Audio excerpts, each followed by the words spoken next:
সান্তাহার রাজশাহী বিভাগের অন্তর্গত বগুড়া জেলার শেষ প্রান্তে নওগাঁ জেলার সীমান্ত ঘেঁষে একটি ছোট শহর। সান্তাহার মূলত ট্রেন যোগাযোগের জন্য বহু পূর্ব থেকেই বিখ্যাত, তাই সান্তাহারকে অনেকে রেলের শহর বলে থাকেন।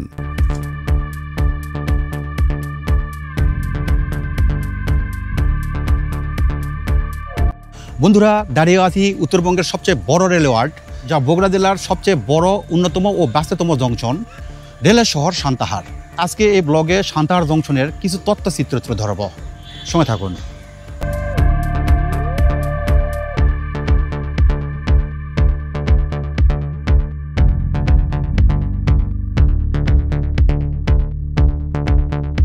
ইতিহাস বলছে জংশন শহর হিসেবে সান্তাহারের ঐতিহ্য ও গুরুত্ব প্রায় 146 বছরের অধিক সময় ধরে বাংলাদেশব্যাপী বিস্তৃত।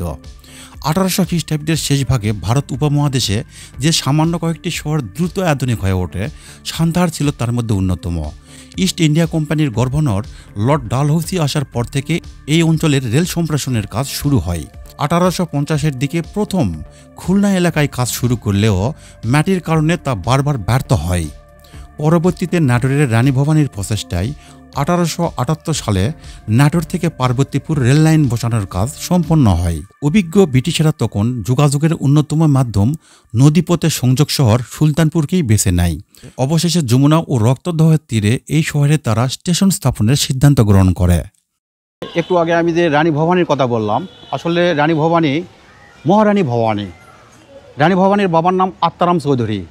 এই স্টেশন থেকে 5 কিলোমিটার স্ট্রেট উত্তরে সাতিয়ান গ্রামে রানী ভবানীর বাবা আত্মারাম চৌধুরীর বাড়ি।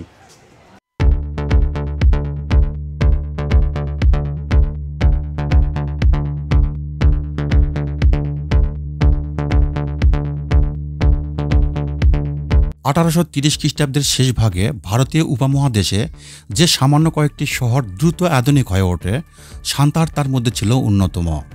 ইস্ট ইন্ডিয়া কোম্পানির ভাইসরয় লর্ড ডালহৌসি আসার পর থেকে এই অঞ্চলের রেল সম্প্রসারণের কাজ শুরু হয়। বর্তমান এই শহর সান্তাহার নামে পরিচিত হলেও এর পূর্ব নাম ছিল সুলতানপুর। যে মৌজাটির উপর রেল স্টেশনটি তৈরি করা হয় তা ছিল সাতাহার মৌজা। সেই সময় অধিকাংশ অফিসার বিভিন্ন ভাষাভাষী হওয়ার কারণে ইংরেজিতে সাতাহার লিখতে গিয়ে চন্দ্রবিন্দু থাকার কারণে সান্তাহার বানিয়ে ফেলেন। বাংলা ভাষা ব্যবহারের ক্ষেত্রে যে কোনো শব্দের সঙ্গে চন্দ্রবিন্দু থাকার কারণে ইংরেজি শব্দ বানানোর সময় চন্দ্রবিন্দুর স্থলে ইংরেজি বর্ণ এন ব্যবহার করার নিয়ম রয়েছে। তাই বাংলা সাতাহার এর ইংরেজি অপভ্রংশ সান্তাহার নামটি ব্যাপকভাবে পরিচিত লাভ করে। 1947 খ্রিস্টাব্দে ব্রিটিশ উপনিবেশ শেষ হলে সুলতানপুর নামটি পুরোপুরি বিলুপ্ত হয়ে যায়। তবে এই সুলতানপুর নাম থেকে আসা কোড STU দিয়ে সান্তাহার জংশনের কোড এখনও STU কোডটি এখনও বহাল রয়েছে। এখানে ছিল সেই ওভারব্রিজ, সান্তাহার জংশনের একটি মাত্র ওভারব্রিজ এইটাই। আরেকটা আছে ওই পাশটা, মিটার গেজ লাইনের ওই পাশটা। এই ওভারব্রিজটা নির্মাণ করেছিল সেই সময় ব্রিটিশের হাতে নির্মাণ হয়েছিল এই ওভারব্রিজ। বর্তমান এই ওভারব্রিজের নির্মাণ কাজ চলতেছে। কোথাও যাওয়ার জন্য আসবেন এটা না, সান্তাহার স্টেশনে ঘুরবেন এবং অনেক কিছু দেখতে পারবেন, বুঝতে পারবেন, অনেক কিছু ইতিহাস আপনারা জানতে পারবেন। আর আপনারা অনেকেই আমাকে চিনতে পারেন, টিপু ট্রাভেল ইউটিউব চ্যানেলের আমি ওনার ছিলাম। আমি টিপু। আমার চ্যানেলের পাসওয়ার্ড হারানোর কারণে আমি নতুন করে আবার এই চ্যানেলটা ক্রিয়েট করছি। আশা করি আপনারা অনেকেই চিনতে পারবেন আমাকে, আর চিনতে পারলে অবশ্যই আমার এই নতুন চ্যানেলটি সাবস্ক্রাইব করে দেবেন।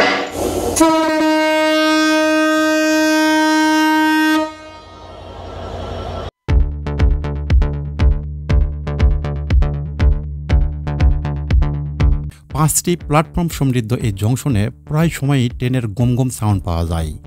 এর মধ্যে মিটার গেজের 3টি ও ব্রড গেজের 2টি। এই জংশনকে ঘিরে জীবন জীবিকা নির্বাহ করে অসংখ্য মানুষ। এই জংশন দিয়ে প্রতিদিন প্রায় 40টির মতো ট্রেন চলাচল করে, তাই প্রচুর যাত্রীর চাপ হয়ে থাকে। বাংলাদেশের বড় বড় রেল জংশনগুলো আধুনিকায়ন করা হলেও সান্তাহার রেল স্টেশনের তেমন কোনো আধুনিকায়ন করা হয়নি। আর এটাই সম্ভবত এই স্টেশনের ঐতিহ্য, কেননা ব্রিটিশ ফ্লেভার এনে দিবে লাল ইটের পুরনো এই জংশনে।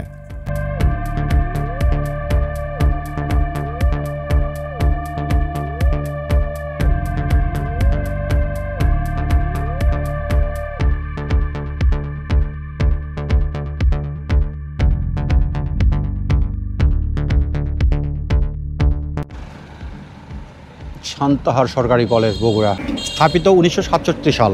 একসময় এখানে অনেক কলোনি ছিল। এই যে রাস্তার দক্ষিণ পাশটা সাহেবপাড়া ছিল, এই পাশটা সম্ভবত কুলিপাড়া ছিল, ওই পাশটা সুইপার পাড়া ছিল। আর ওই যে চা বাগান, আসলে এখানে চা বাগান বলে কিছু নেই, চা বাগান নেই, জাস্ট ওই যে শিলিগুড়ি দার্জিলিং চা বাগানের কিছু কর্মকর্তা বা কর্মচারীরা অসুস্থ হলে এখানে একটা বড় মেডিকেল ছিল, এখানে ভর্তি করানো হতো এবং এখানে স্বাস্থ্যসেবা দেওয়া হতো। তাহলে বুঝতে হবে মানে সান্তাহার জংশন কতটা আধুনিক ছিল সেই সময়।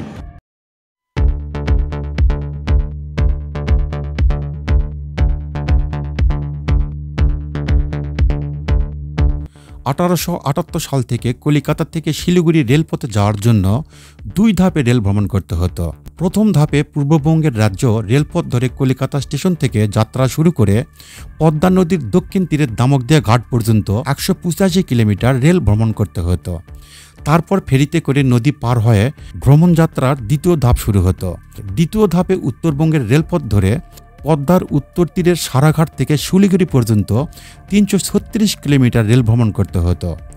1878 সালে দর্শনা থেকে পার্বতীপুর ব্রডগেজ লাইন চালু হয়।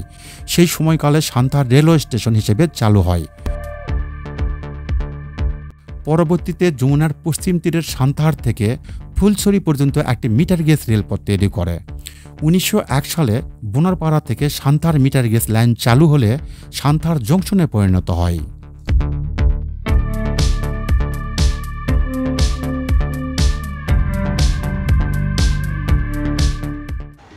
ট্রেন চলছে ট্রেনের বাড়ি কই। কবি শামসুর রহমান ঠিকই লিখছে, কিন্তু উত্তরটা দেয় নাই। আসলে ট্রেনের বাড়ি কই, ট্রেনের বাড়ি হয় রেলওয়ে জংশন। আর জংশন কাকে বলে? 3টা ট্রেন লাইনের মাথা একত্রিত যেখানে হয় তাকে জংশন বলা হয়।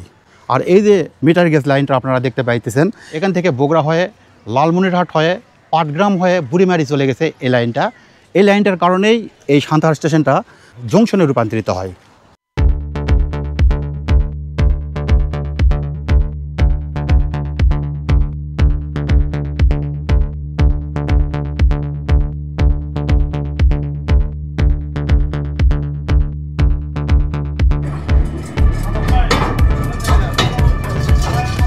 এটার নাম কি বলা হয়? এটার নাম কি? টলি না, এটা টলি। মেনলি কি কাজ করা হয়?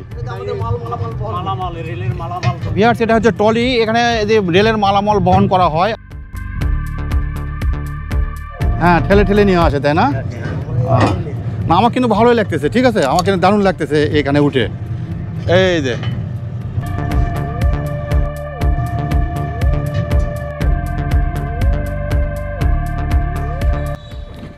ভিউয়ার্স, যে আমার পিছনে দেখতে পাইতেছেন, এটা হচ্ছে সান্তাহার জংশনের মিটার গেজ লাইনের গ্যারেজ না, কিন্তু ক্যারেজ। এখানে ইঞ্জিন মেরামত করা হয়, বডিতে কালার করা হয়, বডি ওয়াশ করা হয়, তাই এই জায়গাটির নামকরণ করা হয়েছে ক্যারেজ, এবং অফিসিয়াল নামটাও ক্যারেজ। হ্যাঁ বলেন। সিক লাইন আছে, হ্যাঁ, ডগ লাইন আছে, আচ্ছা, ওয়াশ ফিট লাইন আছে, হ্যাঁ, বাহার লাইন আছে, আচ্ছা, স্টক লাইন আছে। তাহলে 5টা লাইন এখানে আছে। হ্যাঁ, 5টা লাইনের কাজ কি? সিক লাইনে আপনার সিক লাইনে গাড়ি মেরামত, আচ্ছা, গাড়ি মেরামতের কাজ হয়। আচ্ছা। আর আপনার ওয়াশ ফিট লাইনে গাড়ি ধোয়া হয়। আচ্ছা। আর স্টক লাইনে যে সিক লাইন থেকে যে গাড়িগুলো ঠিক করা হয় ওগুলো রাখা হয়। আর বাহার লাইনে অন্যান্য গাড়ি রাখা হয়। আপনারা বুঝতেই পারলেন, এখানে শুধু মিটার গেজ লাইনের এখানে ধোয়া পরিষ্কার করা হয়, আর যেগুলো বড় ব্রডগেজ লাইন সেগুলো পার্বতীপুর করা হয়। ধন্যবাদ ভাইয়া। হ্যাঁ, ধন্যবাদ। আচ্ছা, সান্তাহার জংশনে পড়ে আছে অর্ধ শতাধিক ট্রেনের ইয়ার্ড। রেলওয়ের এসব জায়গায় আজ থেকে শত শত বছর আগে আমাদের মতোই একদল মানুষ হয়তো ঘোরাঘুরি করত। আসবেন সান্তাহার স্টেশন, অবশ্যই আসবেন। দেখার মতো অনেক কিছু আছে এবং শেখার মতো কিছু আছে।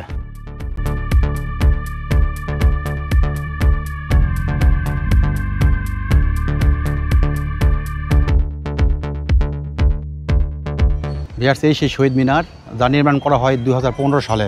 এখানকার বিহারিরা বাংলার খেয়ে বাংলার পরে সেই 1971 সালের যুদ্ধের সময় হাত মিলাইছিল সেই পাকিস্তানি হানাদার বাহিনীর সঙ্গে। এখানকার বিহারিরা এত খারাপ ছিল, এত জঘন্য ছিল, তারা বাঙালির উপর, এখানকার স্থানীয় বাঙালিদের উপর এতটা অত্যাচার করত, এটা ধারণা উচিত। স্বয়ং পাকিস্তান এই বিহারিদের এখনও স্বীকৃতি দেয় নাই। এই সান্তাহার এতটুকু জায়গায় একদিনে 30,000 বিহারিকে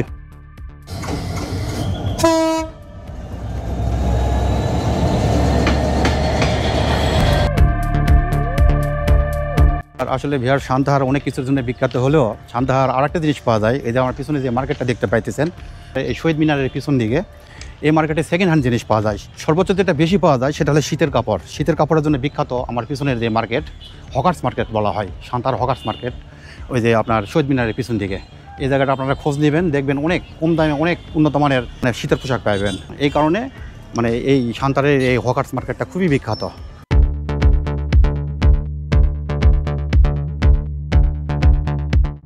বন্ধুরা, এই ছিল আজকে আমাদের এই সান্তাহার জংশনের ব্লগ। আপনারা অনেকেই আমাকে চেনেন, টিপু ট্রাভেল ইউটিউব চ্যানেলের ওনার আমি ছিলাম। ওই চ্যানেলটা হ্যাক হওয়ার কারণে ওই চ্যানেলটা আমি রিকভার করতে পারি নাই। এই কারণে আবার নতুন করে এই চ্যানেলটা খোলা। আর যারা আপনারা আমাকে চিনেন, এগেন আবার নতুন করে এই চ্যানেলটি আবার সাবস্ক্রাইব করে রাখবেন।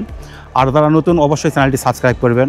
আপনাদের প্রতিটি সাবস্ক্রিপশান, লাইক, কমেন্ট, শেয়ার আমাকে ভিডিও বানানোর প্রচুর অনুপ্রাণিত করে।